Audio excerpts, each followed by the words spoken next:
Donc, bonjour, la capsule aujourd'hui sera très courte. Elle porte seulement sur la section B de la grille d'audit Canada Gap, qui est sur le matériel de démarrage. La section B comporte seulement deux questions, la question B1 et la question B2.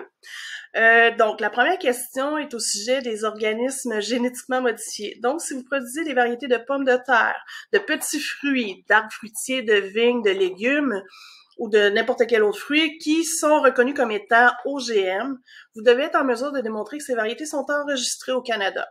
Je vais mettre un lien dans la publication au niveau du gouvernement canadien où est-ce que vous pouvez aller revérifier si ces variétés s'y trouvent dans cette liste.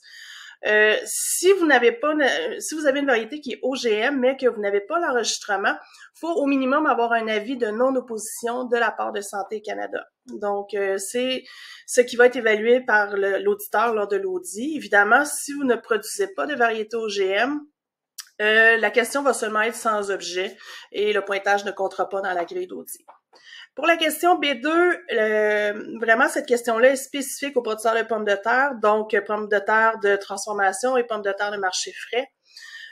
Donc, on veut savoir si les variétés que vous cultivez sont enregistrées au Canada, tout comme un peu les variétés OGM.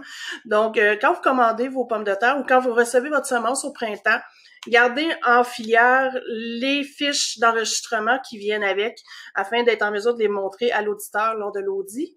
Je vais aussi mettre le lien des variétés qui sont enregistrées au Canada dedans la publication.